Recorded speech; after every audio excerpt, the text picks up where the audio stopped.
This Fan Run podcast is brought to you by DraftKings. Billy Stats here with Fox Sports Knoxville, and I'm here to tell you DraftKings Sportsbook is not only my favorite sportsbook, but it's America's top-rated sportsbook. Download the top-rated DraftKings Sportsbook app now and use promo code FANRUN when you sign up to turn $1 into $150 in free credits. Bet on the basketball team of your choice to win the next game, and if they do, you will claim $150 in free credits. That's promo code FANRUN in all caps for a limited time and only at DraftKings Sportsbook. Must be 21 or older. Tennessee only. Restrictions apply. See DraftKings.com/sportsbook for details. If you or someone you know has a gambling problem and wants help, call or text the Tennessee Red Line 1-800-889-9789.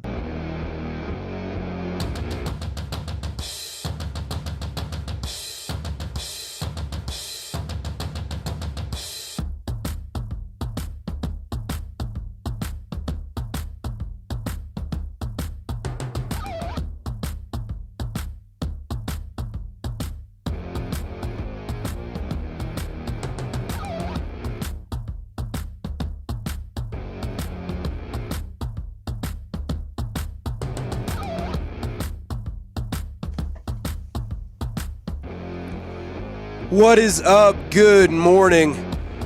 Welcome in to the Blitz. Charlie Collier, GP3. Some have said the two guys with the best hair at all of Fan Run Radio. Coming live to you today. Just the two of us. No chance today. 10:08 a.m. in the morning. Well, obviously in the morning. It's a.m. Listening on 105.7 FM, 1340 AM, and live in the Fan Run Radio app as well. Happy Tuesday. How you feeling today, GP3? Not great. Today has not been off to a good start. Yeah? And I think you feel the same way. Yes, I do. We woke up to the news of our beloved Pekka announcing his retirement. We kind of so yesterday the Predators sent out a press release saying that they would be having a major press conference tomorrow, which is today. And I don't know if I've ever seen a professional sports organization announce a press conference and specifically describe it as a major press conference. So you kind of knew that something like this was coming, and I think yesterday people started speculating, hey, I think Pekka is going to announce his retirement tomorrow, but I don't know, it still didn't really feel real, I guess. And even this morning, when he officially did make that announcement, I don't know if it still really feels real. In my lifetime as a Predators fan, Pekka Rinne is all I know. 15 years as a Predator. I'm only 22. When I was 7, I wasn't really watching hockey that closely and knowing who the players were by each and every name. So, I watched some of Thomas Vokoun and then, Chris Mason, Dan Ellis a little bit. But Pekka Rinne, when you think about the Nashville Predators, the first person that comes to mind, regardless of what team you're a fan of, it's Pekka Rinne. He's been the face of the franchise for the majority of the time that the Preds have been a franchise. Right, and he's, probably been, the guy that really helped him and Philip Forsberg, I guess, and Shea Weber to an extent, are really the people that helped, Nashville push their way in to that national market instead of just being a local team or even just the Southern Regions team, because of guys like Pekka Rinne, where, you can talk to any hockey fan and they know all about him, whether they're sitting up in Montreal or chilling in the beach in L.A. and they're Kings fans, whatever else. Anybody that watched the NHL, even casually, knew who Pekka Rinne was. And, for as good of a player as he was, because he truly was elite. The guy won the Vezina Trophy, won the King Clancy Memorial Trophy. He had 369 career wins, 60 shutouts. He's a four-time All-Star. Yeah, led the team to the Stanley Cup final in 2017. He has one career goal, which we should never forget about. Still one of my favorite highlights when he scored that goal against the Blackhawks. I mean, really, that's a Hall of Fame career. See, I don't know. I don't know if he... Probably. I think he's right on the cusp, but I think the not having a cup might hurt him. Because as good as he's always been, he's never really translated that success into the playoffs. And I don't think that's really so much his fault. I just don't think the Predators have ever really had a great team around him. You saw so often during the early part of his career him carrying the team. Like, if it wouldn't have been for Pekka, we wouldn't have even made the playoffs. But you can only do so much. And once you get into the playoffs and every team gets amped up and they start playing at a higher level, there's only so much a goalie can do. But I'm worried that not having a cup might keep him out of the Hall of Fame. I mean, I feel like the cup run, though, he was just so good all the way up until the cup. Yeah, until the finals. That could help. And honestly, his Finnish nationality But he's the greatest Finnish goaltender of all time. And being that, maybe helps him too. I personally, I think he's done enough, and I feel like he's meant enough. And as good of a player as he is, on the ice, obviously, and in net, maybe an even better human too. And that's just another thing that's really endeared him to Nashville, is just how good of a guy he is. I mean, he's the kind of guy that he'll make sure, he'll make sure to flip a puck to the kids. If someone has a sign holding up his name, he'll go over and wave at them. He was always really involved in the community. He was really involved in helping UC Saros develop into the goalie that UC has become. Yeah. A lot of veteran goalies wouldn't like it when they have a young guy that they have to teach to take their job, and instead, Pecorine taught him everything he knows. Basically, they became best friends. Yeah, when I interned with the Predators back in 2015, 2016, whatever year it was, I met Pekka a couple of times, and he was just the nicest guy, probably the nicest athlete I've ever met. And I've only idolized two athletes in my entire life.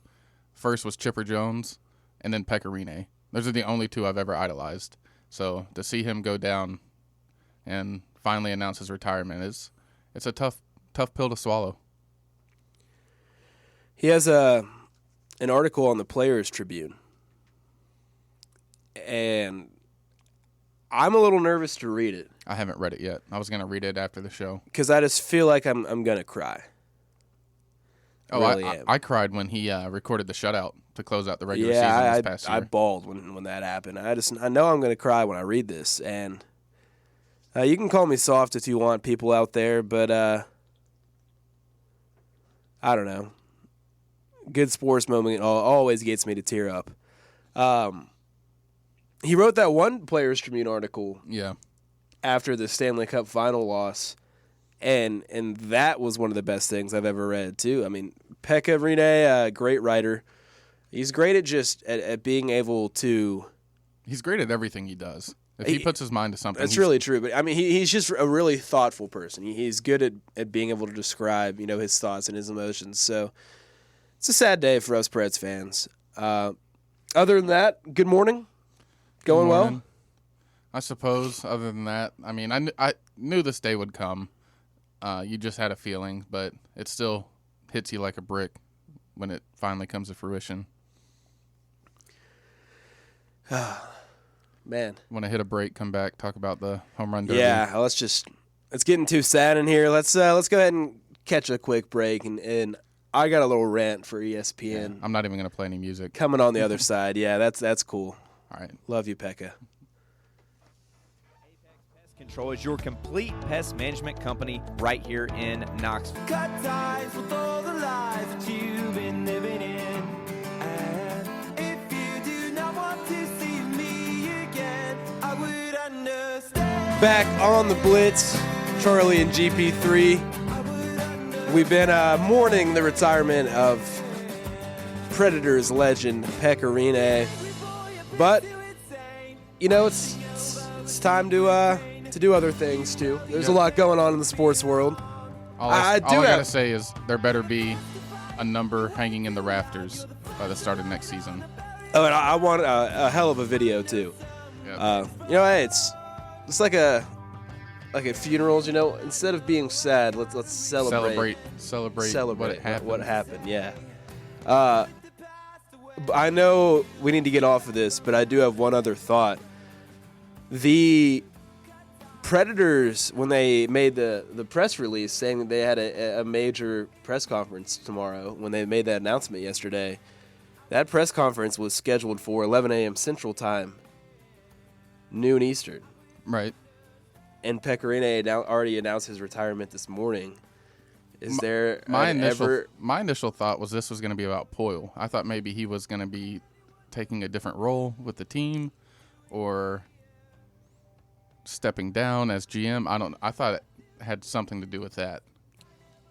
I mean, it could be, Pekka's retiring this morning, and then they have the official press conference to address it at noon. It just seems weird that you would do both on the same day, because I feel like that would take away from Pekka's retirement. Yeah, I mean, I don't know. Just it's something to keep an eye on. At noon, maybe there could be some other Preds news, but I guess it's probably Pecorine related. Yeah. 865-546-8200. That's your number to call in if you want to talk Preds, home run derby, really anything at all. We'll take your calls. But right now, we got Phil on the line. Phil, what's up? What's up, Charlie? Just hanging out, talking about some sports. How about you? And Trey the third done.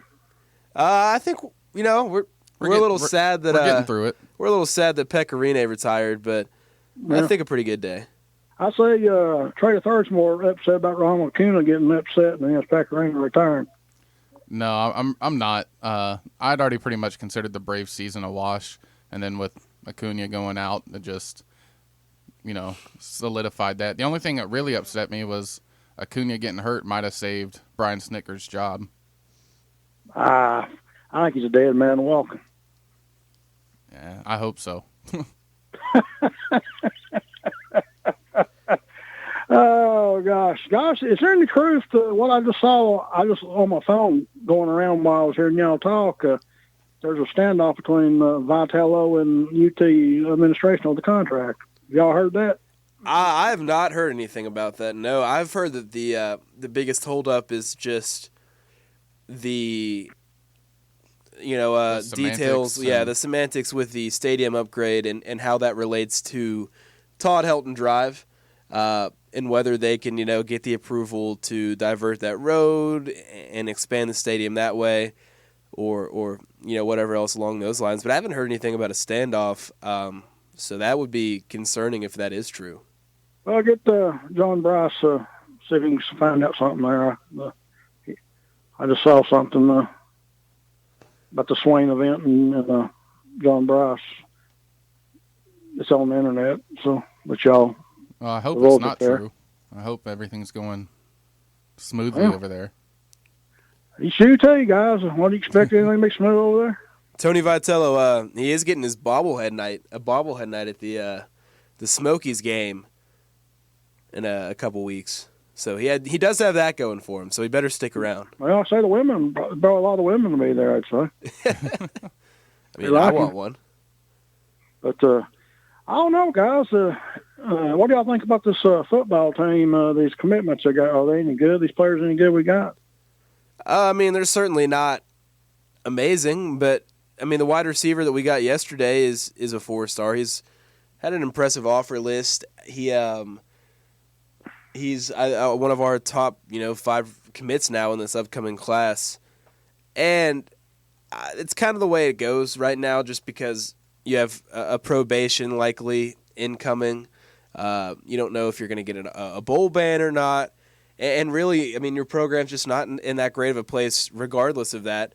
And I know that we say Tennessee recruits itself, but maybe not all the time, especially given the current context of the situation. At this point, you just have to rely on your ability to scout and develop, because teams are built on 3 stars. There are 3 stars that have been wildly successful at the college level, at the professional level, but it's all about identifying which ones fit your culture and your scheme best, and then how can you develop those guys. And that's kind of where we're at for, I think, at least this class, until we can get on the field this season and the coaches have a chance to really show what they're trying to do with this program, what their direction is offensively, defensively, and how players fit into that, whether there's positive energy trending.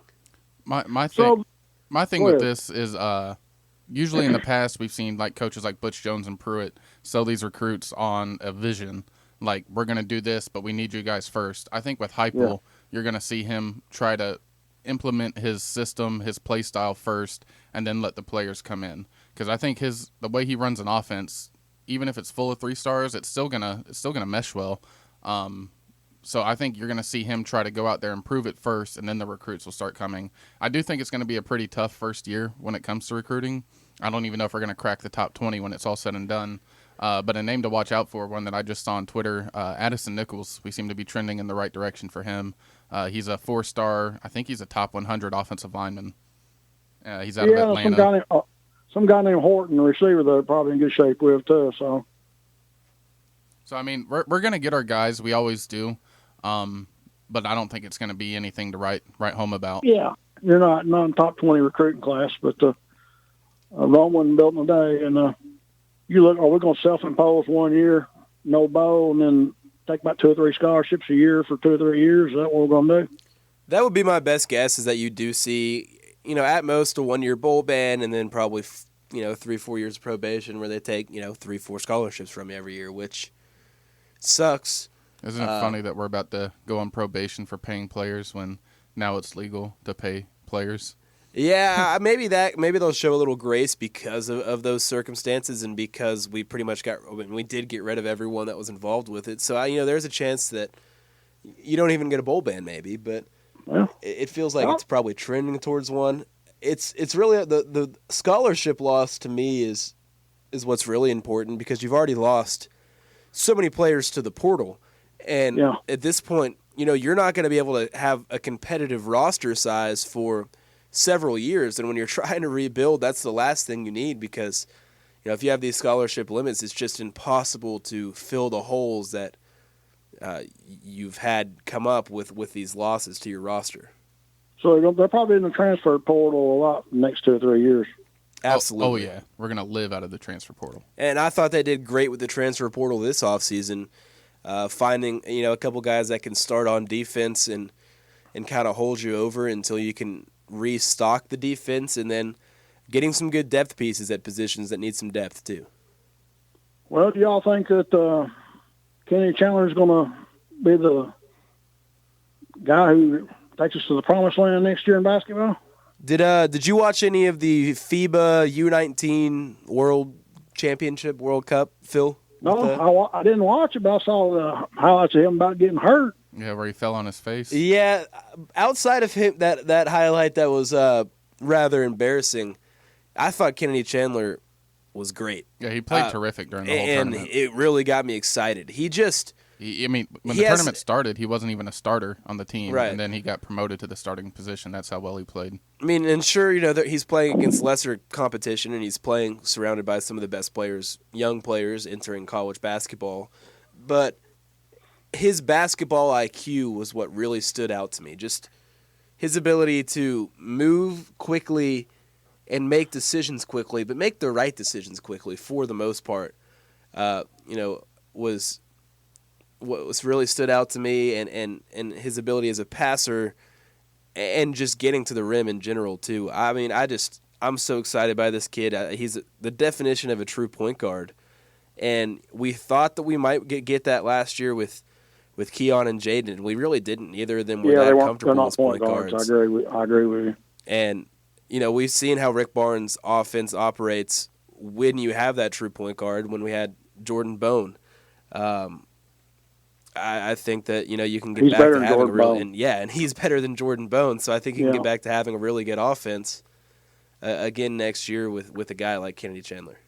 One more thing is, you guys going to go down and watch Catholic basketball next year and see some real players?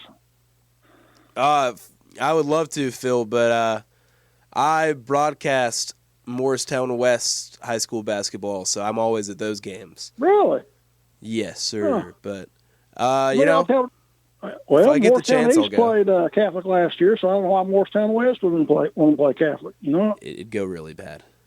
It would not. The teams would not be very competitive Huh? with each other. But I don't know. If I get the chance, I would like to go see Knox Catholic and all the talent they have there. I mean, it's pretty cool when you have that special of a team in your own backyard with just so many young talented guys. Yeah, especially BJ. BJ's he's a once in a lifetime player, and I think he's better than Kenny Chandler. Really? See you guys. Yeah. Well, that's exciting. Well, thank you, Phil. Enjoy the rest of your day. Yeah, man, a lot going on there. The Vitello thing scared me. I'm gonna have to do some digging through some of those forums during the break or something to see what where that rumor is starting. Yeah, that was the first I had heard about it, so I'm not sure. A standoff is never what you want to hear. Why are we standing off with Tony Vitello? If he asks, he wants, give it to him. I mean, if he asks for $5 million a year and a private jet, to fly him to Amsterdam in the off season twice a week, yeah, do it. I don't care. Like whatever he wants, just give it to him. And that's not necessarily me saying that he's worth that money, but I think in this situation, it's similar to the market for NFL quarterbacks, and like what we saw with Dak Prescott, where your options are really limited. You can either overpay and keep your guy, or you don't pay, and then you're stuck trying to find a coach again when there aren't a lot out there. And it was the same with Dak Prescott. The Cowboys probably overpaid for Dak Prescott, but the other options were worth DiNucci. Yeah, were worth having to overpay for Dak Prescott for. Well, I think, given what Tennessee baseball's program was and what it could be if Tony Vitello leaves, the smartest option, I think, is to overpay if necessary. I don't know. I agree with you. I don't think they're going to let him get away. I think if he was going to leave, he'd have done so by now. But at this point, just sign the deal. Get it done. Give him a blank check. I don't know. Give him a blank check. We have money. We have plenty of money. Also, the press conference at 11 a.m. confirmed is Pekka talking with the media. So he just announced his retirement leading up to that press conference. The Preds sent out an email. Good to know. Good to know. And nothing else crazy is happening today. Because I don't know if I can handle it, man. Coming back on the other side, we got to get into this home run derby. Great home run derby, terribly produced home run derby, enjoyable, not enjoyable. I don't know. A lot to digest. Stick with us on the Blitz.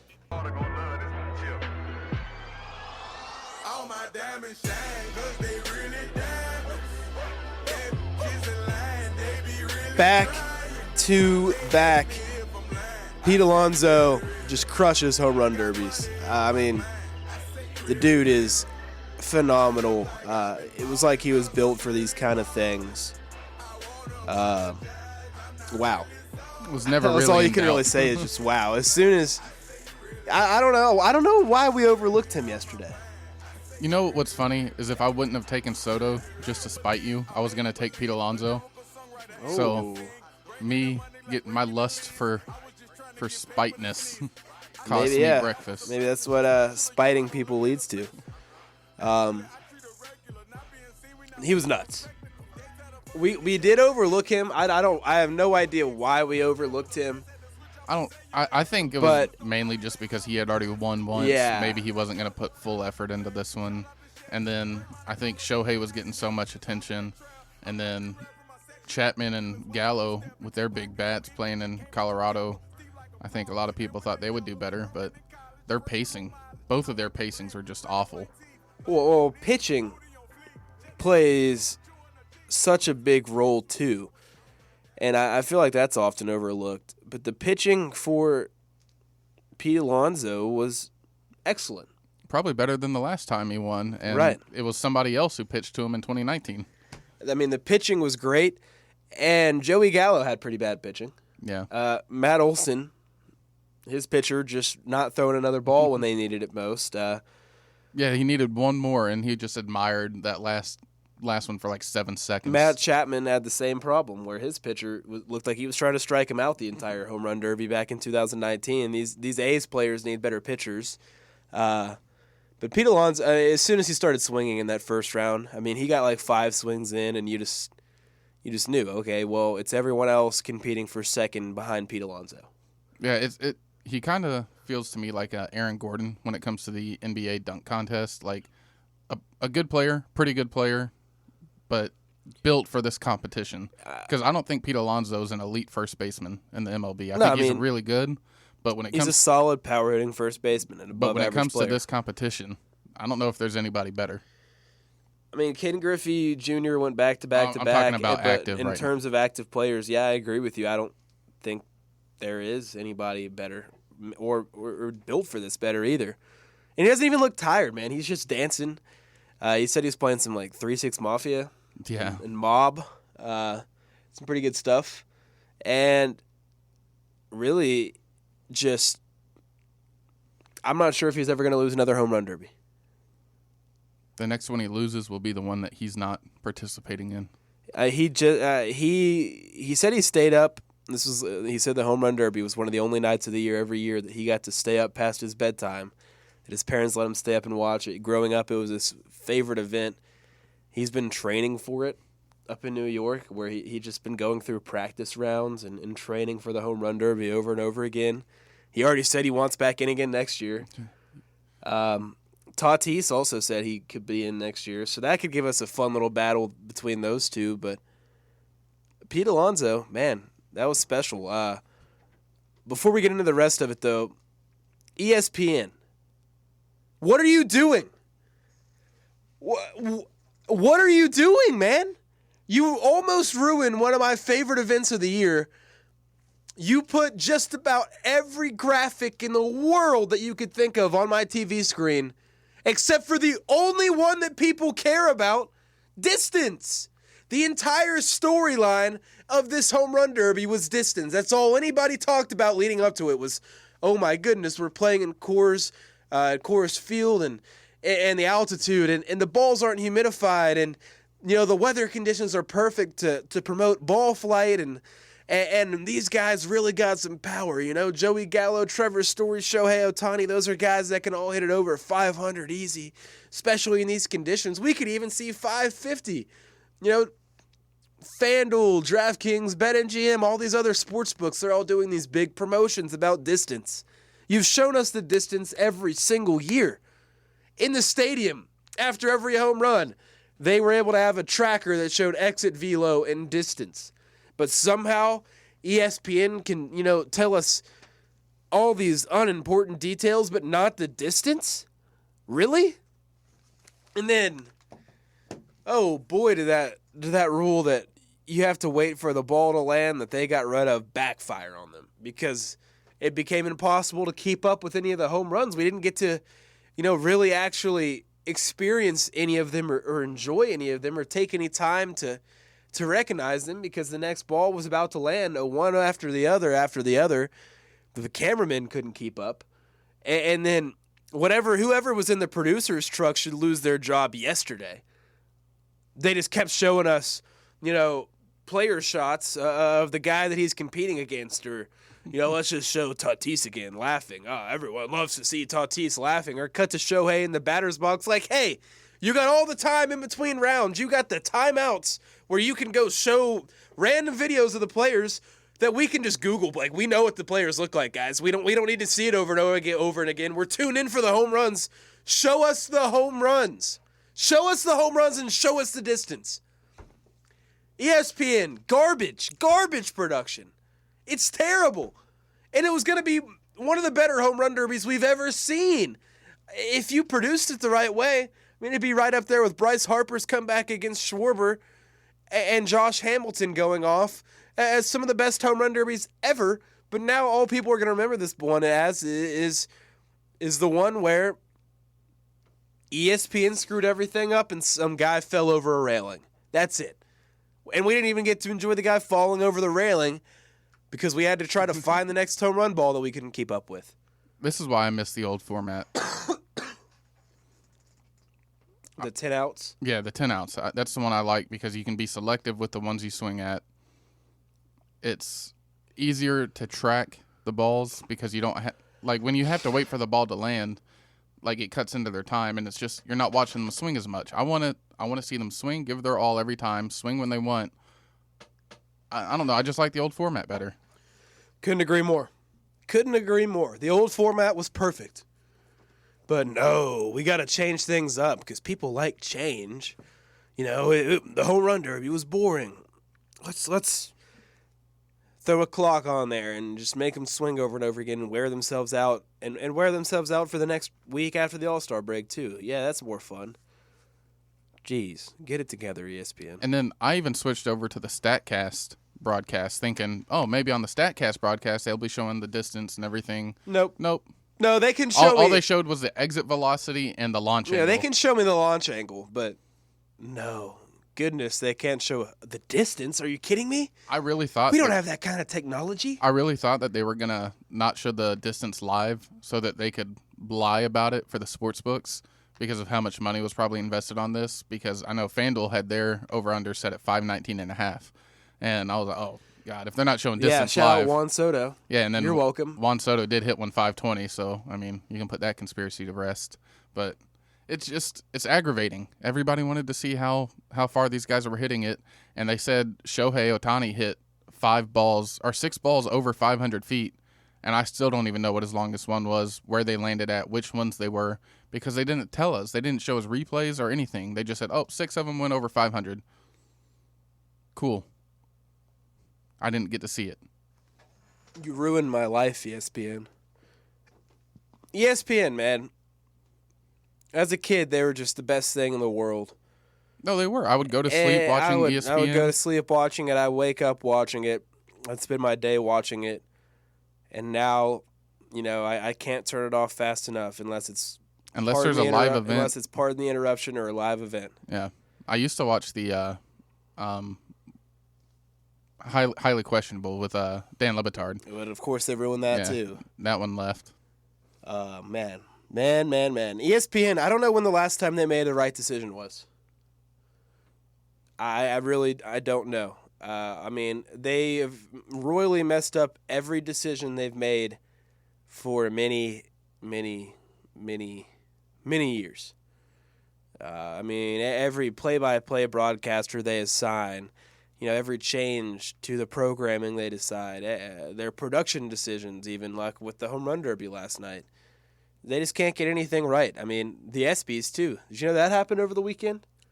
I know it happened. I didn't watch a lick of it. Yeah, I got a notification that was like, tune in to the ESPYs. I didn't even know what was going on. The ESPYs, I would look forward to it. I used to, for weeks. That I used to be my favorite event of the summer. Only 14 days to the ESPYs. Only 13 days to the ESPYs. And now it's like, I'd rather, here's a rerun of Impractical Jokers I've seen 4 times. This is great. Yeah, I'd rather watch this than the ESPYs. And usually, in the past, too, the ESPYs have always been on the day after the All-Star game because that's the day where there's, no sports on at all.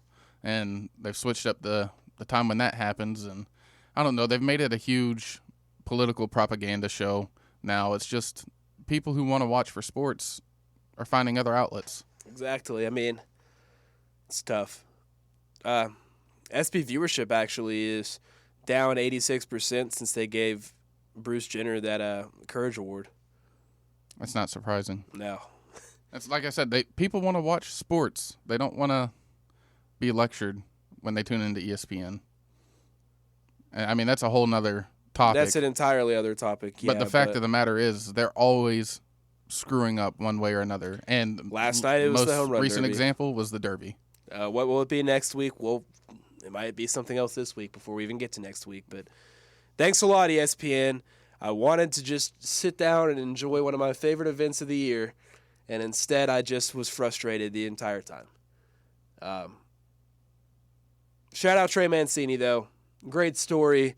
Lovable guy. I thought he was going to win me free breakfast. Instead, Chance did win the home run draft. We did let him somehow get Pete Alonso with the last pick. We're a bunch of idiots. Yeah, I don't know how that happened. But it's time to go to break, and we'll be back on the other side, wrapping up hour one with a little Vols MLB draft update.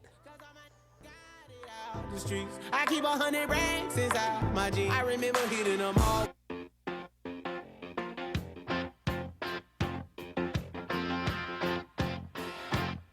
What I want, you got, and it might be hard to handle. But like a flame that burns a candle, the candle feeds the flame. Yeah, what I got, full stop. MLB draft is rolling along. Final 10 rounds are starting at noon Eastern time today.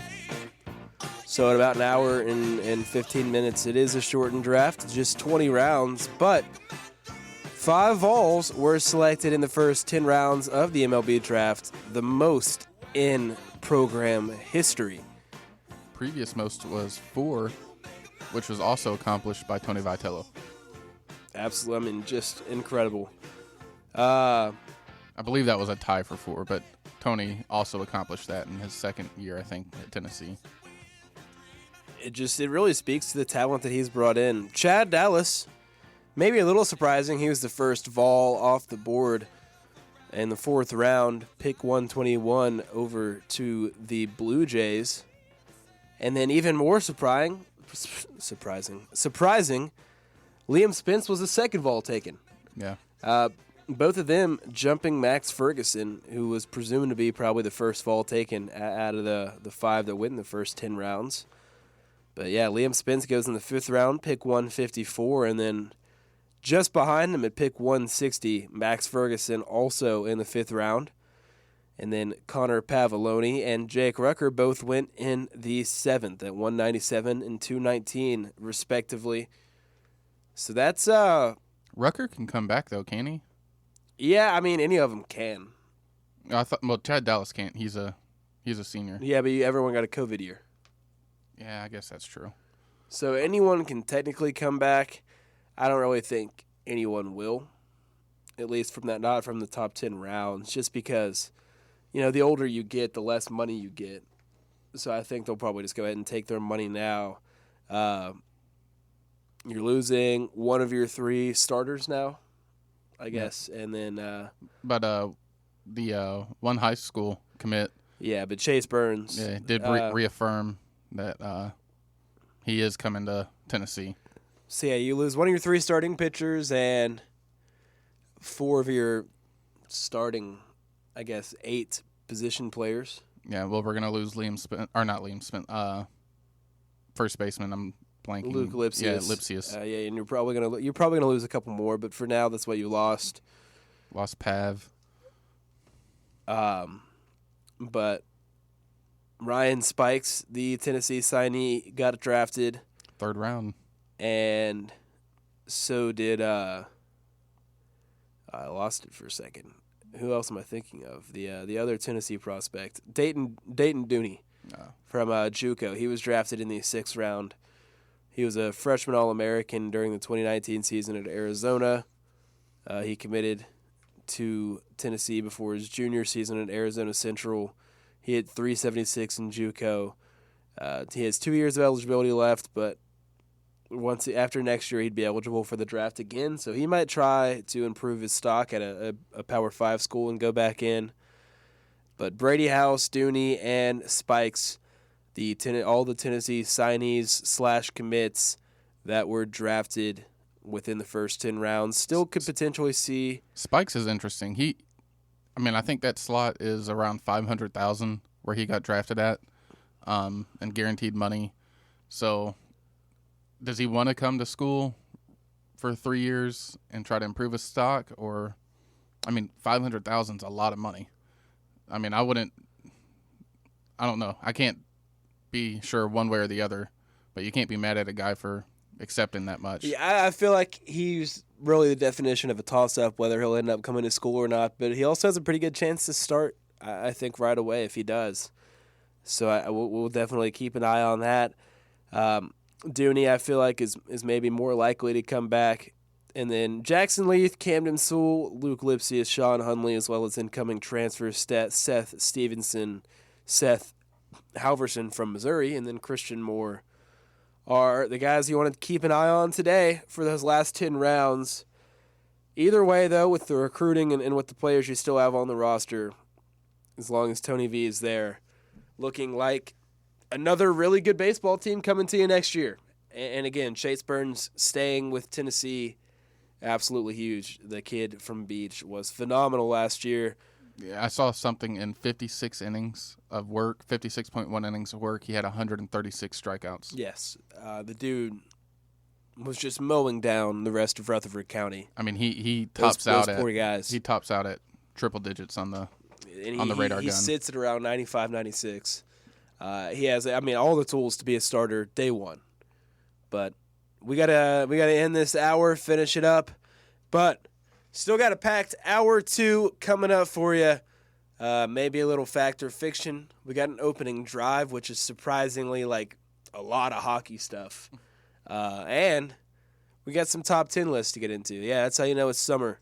We're talking about top 10 lists. But we're going to get into it all. Hour 2 coming up next. Stick with us. Don't touch that dial.